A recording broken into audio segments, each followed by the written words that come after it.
আসসালামু আলাইকুম, কেমন আছেন সবাই? তো আজকে আমরা যেটা দেখবো সেটা হচ্ছে সিতে আমরা কিভাবে টাইম নিয়ে কাজ করতে পারি। তো এই জন্য আমাদের দুটো জিনিস জানতে হবে। একটা হচ্ছে স্ট্রাকটিএম, একটা স্ট্রাকচার সম্বন্ধে জানতে হবে। তো এই স্ট্রাকটিএমটা আমাদের টাইম ডট এইচ নামে হেডার ফাইলে ডিফাইন করা আছে। তো দেখুন আমি এখানে টাইম ডট এইচ দেখাচ্ছি। তো এটা আপনার ডেসক্রিপশনটা এখানে পেয়ে যাচ্ছেন। এখানে সেকেন্ড 0 থেকে 61, তো আপনার মিনিট 0 থেকে 59, মনে হতে পারে সেকেন্ডটা কেন 0 থেকে 61, তাই না? তো এটা কেন, এটা আসলে প্রশ্নবিদ্ধ বিষয় যে কেন 61 ইউজ করা হলো, তাই না? যাই হোক, এটা আপনারা একটু দেখেন। তারপর আমাদের এখানে মিনিট, আওয়ার, বিভিন্ন জিনিসপাতি আছে। তো আমরা চলুন এটা কোডে যায় চলে। তো এই স্ট্রাকচারটা আমরা বুঝলাম। 2 নাম্বার যেটা লাগবে, আমাদের দুটো ফাংশন জানতে হবে, একটা হচ্ছে লোকাল টাইম, একটা হচ্ছে টাইম। তো আমাদের প্রথমত আমরা টাইম নামে একটা ফাংশন আমরা ইউজ করব। সেই টাইম নামে ফাংশনটাতে আমরা নাল পাস করবো। কেন নাল পাস করবো এখানে দেখুন দেওয়া আছে আমাদের। আমরা সব এটা ডকুমেন্টেশন দিয়ে দিচ্ছি। তো আমরা প্রথমে আমরা টাইম টি নামে একটা লং ইন্টিজার নিয়ে নিব। এটা মূলত টাইম ডট এইসে ডিফাইন করা আছে। আমরা একটা স্ট্রাকচার যে টিএম আছে সেটা আমরা একটা নিয়ে নিব, তবে সেটা নিব না, আমরা এটার পয়েন্টার একটা নিব। তাহলে আমাদের দুটো জিনিস আছে। ফার্স্ট অফ অল একটা ভেরিয়েবল আছে সিস্টেম নামে, এর মতো আমাদের ক্যালেন্ডার টাইমও বলতে পারি। এটা আমরা কোথা থেকে পাবো? এটা পাবো আমরা হচ্ছে লোকাল টাইম থেকে। আর 2 নম্বর আমাদের একটা কী লাগছে, আমাদের একটা লং ইন্টিজার লাগছে। তো এই লং ইন্টিজারটা আমরা কোথা থেকে পাবো? এটা আমরা পাবো মূলত কোথা থেকে বলুন তো? এটা আমরা পাবো হচ্ছে এই যে টাইম নামক ফাংশনটা থেকে। এটার মধ্যে টাইম নামক ফাংশনটা লং ইন্টিজার রিটার্ন করে, আমরা এখানে দেখতে পাচ্ছি। তো এখানে সব ডিসিশন দেওয়া আছে, আমি এই জন্য বেশি এক্সপ্লেইন করছি না। তো এবার আমরা করবো কি, তাহলে আমরা প্রথমত টিতে আমরা কি করলাম, একটা সেকেন্ড নিয়ে নিলাম। এটা কি আসলে সেকেন্ড কিনা এটা আপনারা একটু দেখুন। আমি যদি এই লাইনটাকে আমি জাস্ট কমেন্ট করে দিই, তো দেখুন আমরা মূলত এখন আমাদের শুধু একটা জিনিসই প্রিন্ট হবে, তাই না? দেখুন আমাদের সেকেন্ড, এটা মূলত সেকেন্ড দেখাচ্ছে কবে থেকে? 1970 সাল থেকে, অথবা 1900 সাল থেকে এটা অনেক সময় দেখায় কত সেকেন্ড পার হয়েছে। তো ভালো কথা, এটা আসলে ইন্টারনাল একটা জিনিসপাতি। তো এটাকে আমরা যদি ভাগ দেন 86,400 দিয়ে, চলো আমরা একটু ভাগ দিই ক্যালকুলেটর। তো আমরা এটাকে তো ভাগ 86,400 কত হয়? মানে 20, 200 ভাগ্য সমস্যা নেই, ভাগ 365।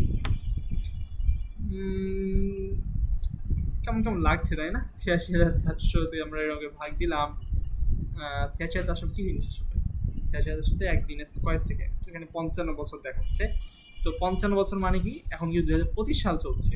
তো আপনি এখান থেকে যদি 25 বাদ দেন তাহলে কত হবে? থাকে হচ্ছে আমাদের 30। তারপর আপনি এবার 2000 থেকে 30 বাদ দেন, কত হয়?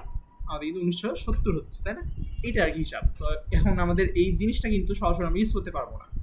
আপনি যদি চান তাহলে ফাংশন না ইউজ করতে পারেন, বাট এটা আমরা মেনলি ইউজ করি না। তো আমাদের জন্য একটা ইজি ফাংশন আছে, সেটা কি জিনিস?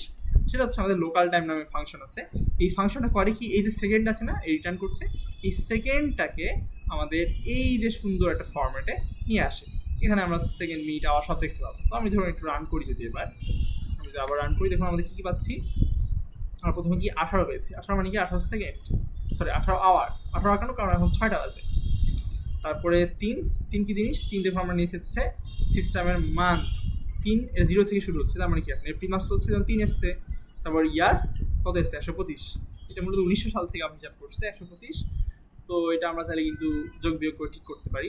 তো আমি যদি এটা ইয়ার ঠিক করি, তাহলে কী হয় বলুন তো? আমাদের -100 প্লাস 2000, তাই না? বা আমি তো প্লাস 1900 দিলেই হয়ে যাচ্ছে, প্লাস 1900 দিলেই হয়ে যাচ্ছে। তো আমি যদি আবার রান করি, দেখুন আমাদের কিন্তু 2025 সালে চলে আসবে, 2025 চলে আসবে। আর এটা আপনার ধরুন 3 এসছে মানে কি এপ্রিল মাস। তারপরে কি আমার 3 এসছে আবার কেন? কারণ এটা হচ্ছে উইকডে, মানে কি আমাদের সানডে থেকে 0 ধরা হচ্ছে, এবং তারপরে আমাদের কতদিন পার হচ্ছে? আজকে যেহেতু ওয়েডনেসডে, অর্থাৎ বুধবার, তো এই জন্য আমাদের এটা দেখাচ্ছে হচ্ছে 3। কারণটা কি? সানডে 0, মানডে 1, টুয়েসডে হচ্ছে 2, অ্যান্ড ওয়েডনেসডে হচ্ছে 3। আর আমি TM month of the day, আজকে এপ্রিল মাসের কয় তারিখ সেটা জানার জন্য আমরা কী পাচ্ছি? মান্থে কত হচ্ছে? 30। তো এইভাবে আপনি আরও এইগুলো ইউজ করতে পারেন। তো এখানে লাস্ট যে জিনিসটা হচ্ছে, এই লাস্টটা হচ্ছে is day light saving time. তো এটা হলো day light saving time indicator. তো এটা আপনার পজিটিভ ভ্যালু হবে ডে লাইট সেভিং টাইম যদি ইফেক্টে থাকে, 0 হবে যদি এটা নো ইফেক্ট থাকে, আর নেগেটিভ ভ্যালু হবে যদি নো ইনফরমেশন অ্যাভেলেবল হয়। তো আমি এটা আর কি রান করলাম না। আপনার হয় কিন্তু এবার আপনার যেটা করতে পারেন সেটা সুইচ ইউজ করতে পারেন, অথবা কেস আমরা ধরেন ইফ ইউজ করতে পারি। সেক্ষেত্রে কী হবে? আমরা ধরেন যে এই 3টাকে এপিলে নিয়ে যেতে পারি। কীভাবে আমি একটু দেখাই। যদি সুইচ, তাই না, সুইচ যদি আমি ইউজ করি, ওকে, তো আমাদের এখানে এক্সপ্রেশনে কি দিব, আমরা পাস করব সুইচ, আমরা পাস করব হচ্ছে আমাদের সিস্টেমে কি পাস করব, ধরুন আমরা যে মান্থ পাস করব, হ্যাঁ টি মান্থ। তো এখানে আমাদের কনস্ট্যান্ট কি, যদি এখানে আমাদের 0 হয়, 0 হলে কি হবে, 0 হলে হবে আমাদের হচ্ছে ধরেন আমাদের কি হবে, 0 হলে আমার মান্থ হবে হচ্ছে কি জানুয়ারি। তো আমি এটা ধরেন যে একটা স্ট্রিং ধরেন আগে থেকে ডিফাইন করা আছে, সেখানে আমরা দিব কি মান্থ ইকুয়ালস টু কত হবে স্টিয়ার কপি কি দিব আমরা জানুয়ারি, তাই না? আমরা দিব হচ্ছে জানুয়ারি। কিসে কপি করবো আমরা, ধরুন যে মান্থে কপি করলেই তো হয়ে যাচ্ছে, আসলে লাগছে না। ধরুন যে মান্থে আমি এটা কপি করে নিলাম, তো উপরে আমরা তাহলে একটা মান্থ নামে আমাদের নিতে হবে। তো ধরুন আমি নিলাম হচ্ছে ক্যারেক্টার, আমি মান্থ নিয়ে নিলাম, মান্থ কতটা মানে ধরেন যে কটা সর্বোচ্চ হতে পারে, ধরুন 12টা নিয়ে নিলাম, হলো। তো ওকে, আমি যদি এবার এটা হয়েছে ডিফল্ট নাই, ওটা বাদ দিলাম। প্রিন্টএফ দিব আমি হচ্ছে কি পার্সেন্টেজ দিতে পারি সরাসরি, তাই না? তাহলে সেক্ষেত্রে আবার একটা ভেজাল হবে, সেটা হচ্ছে মান্থ নিলে পার্সেন্টেজ হলো, দেখি কি হয়, তাই না? মান্থ ওকে। তো এটা আমাদের স্টিয়ার কপি কি নেয় আমাদের, এটা মূলত আমাদের নিচ্ছে হচ্ছে খুবই বাজে জিনিস, এটা ডকুমেন্টেশন ভালো করে দেখায় না। তো আমরা এটা মান্থটা এটা ক্যারেক্টারের পয়েন্টার নিতে পারি, পয়েন্টার ইউজ করতে পারি আমরা চাইলে, দেখি কি হয় চলুন। তো এখানে যদি জানুয়ারিতে লাভ হবে না, আমি কেস কল দিব 3 দিব, কারণ এপ্রিল মাসে চলছে। সেম জিনিসটা আমরা এটা কপি করে দেবো, কপি করে আমরা এখানটাতে পেস্ট করলাম, তো সেভ করলে অটোমেটিক্যালি ফরম্যাট হয়ে গেল। তো আমি এবার যদি এটা রান করি আবারও,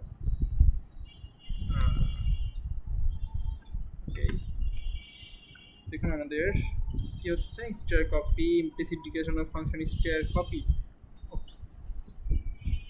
এটার ফাংশন আগে আমাদের এটাতে string.h, আরও হাবিজাবি জিনিসপাতি লাগে, তো স্ট্যান্ডার্ড লাইব্রেরি অনেক সময় লাগতে পারে, তো আমি এটাও নিয়ে নিই স্ট্যান্ডার্ড library.h।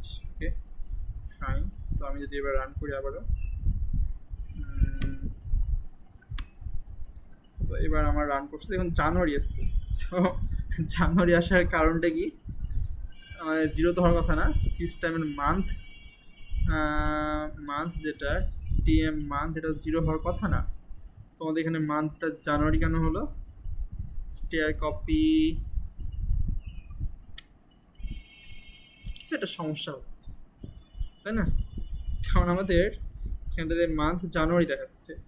আমি যদি এই কেসটাকে এটা বলতে, এটা সমস্যা তো হওয়ার কথা না, দেখি এবারও জানুয়ারি দেখাচ্ছে, ওয়াই? তো ও আচ্ছা, সরি দেখছেন আমি এখানে এপ্রিল না চেঞ্জ করে জানুয়ারি রেখে দিয়েছি। তো দেখুন এবার আমাদের ঠিক আসবে। অনেক সময় আপনি কোড ভুল করবেন, কিন্তু মনে হবে যে এরকম কেন হবে, তো এপ্রিল এসছে, ঠিক আছে? তো আপনি এরকম করে কিন্তু প্রত্যেকটা কেস ইউজ করে, শুধু এখানে তো আমি জাস্ট মান্থ ইউজ করলাম, আপনি এখানে চাইলে ধরেন যে আওয়ার, তারপর টিয়ার সব এরকম করে চেঞ্জ করতে পারেন, কেস ইউজ করে ফাংশন ইউজ করে, যা ইচ্ছে করে, ডাজন্ট ম্যাটার। আজকে পর্যন্তই, দেখা হবে অন্য কোনো দিন ইনশাআল্লাহ। আসসালামু আলাইকুম।